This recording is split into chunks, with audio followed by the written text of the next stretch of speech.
제주도가 한국 최초의 영리병원을 허가하면서 논란이 커지고 있습니다. 국내 건강보험 체계를 뒤흔들 수 있다는 우려와 반발이 이어지고 있습니다. 먼저 영리병원에 대한 우려를 그린 드라마의 한 장면 보시겠습니다. 취임 선물 하나 드릴까요? 화정생명보험 상품 이 병원에서 팔 겁니다. 지금 사람 놀려요? 약도 모자라서 우리한테 지금 보험까지 팔라는 거예요? 네, 그동안 국내 병원에서는 있을 수 없었던 이 같은 일들이 실제로 발생할 가능성이 높아졌다는 지적이 나옵니다. 취재 기자와 한 걸음 더 들어가겠습니다. 박상욱 기자, 저도 그랬고 아마 많은 분들이 궁금증을 가졌을 질문부터 드리겠습니다. 일부 국공립병원을 제외하고 현재 거의 대부분의 민간 병원들이 영리 활동을 하고 있는 것 아닙니까? 우선 현행 의료법상 이 민간 병원을 설립할 수 있는 자격은 비영리 법인과 이 의사로 제한이 되어 있습니다. 그러다 보니까 병원에서 수입이 발생했을 때 이 수입은 인건비나 설비 투자 또 연구비 등으로만 쓸 수가 있습니다. 민간 병원이라고 해서 영리 병원이라고 할 수는 없는 겁니다. 자, 그렇다면 구체적으로 영리 병원은 어떤 점들이 다릅니까? 네, 일단 투자자가 있고 이 투자자가 병원이 낸 수익을 배당의 형태로 가져가는 것, 그것이 바로 가장 큰 특징이라고 볼 수 있습니다.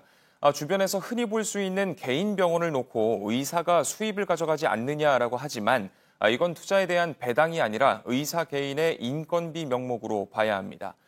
이처럼 병원의 설립 자격이나 이익금의 사용은 엄격하게 제한이 됐는데 이를 어기고 병원의 수익을 우회적으로 빼내려다 적발된 경우들을 뉴스를 통해서 심심찮게 볼 수 있습니다. 네, 흔히 사무장 병원이라고 불리는 그런 병원들이 있을 것 같고요. 자, 그런데 영리 병원이 왜 논란이 되고 있는 겁니까? 의료의 공공성을 해칠 수 있다는 게 가장 큰 이유입니다.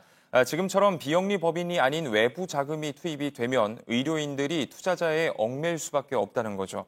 투자자 입장에선 어떻게든 투자금을 회수해야 하고 더 큰 배당을 얻으려 하는 게 당연한 만큼 소위 돈이 되는 진료만 한다거나 불필요한 진료임에도 권할 수가 있다라는 우려가 나옵니다.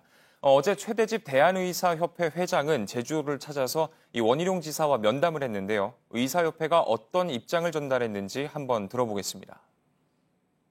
향후 운영과 관련돼서 여러 가지 어떤 진료 대상의 확대, 그러니까 내국인으로 진료 대상이 확대될 수 있는 문제, 또 진료 영역이 현재는 성형외과, 피부과, 내과, 가정의학과, 한마디로 미용하고 금진 목적의 진료를 위주로 지금 계획이 세워져 있지만 진료 영역이 더 확대되는 문제, 그런 문제에 대해서 우려를 전달하고. 박 기자, 이번 제주 녹지병원 같은 경우에는 내국인의 진료를 금지시키지 않았습니까? 그런데도 계속해서 우려는 나오고 있죠. 네, 일단 병원이 한번 만들어지고 나면 이 진료 대상의 확대나 진료 영역의 확대를 추후에 요구할 여지가 크다는 이유에서입니다. 우선 어제 허가가 된 녹지병원을 한번 볼 텐데요. 이 많은 자금이 투입된 만큼 병실은 마치 호텔 같은 모습입니다. 지금까지 투입된 중국 자본만도 700억 원이 넘습니다. 향후 병원 경영이 악화된다거나 수익이 떨어지게 되는 경우에 진료 대상이나 영역을 확대해달라라고 요구할 가능성이 큽니다.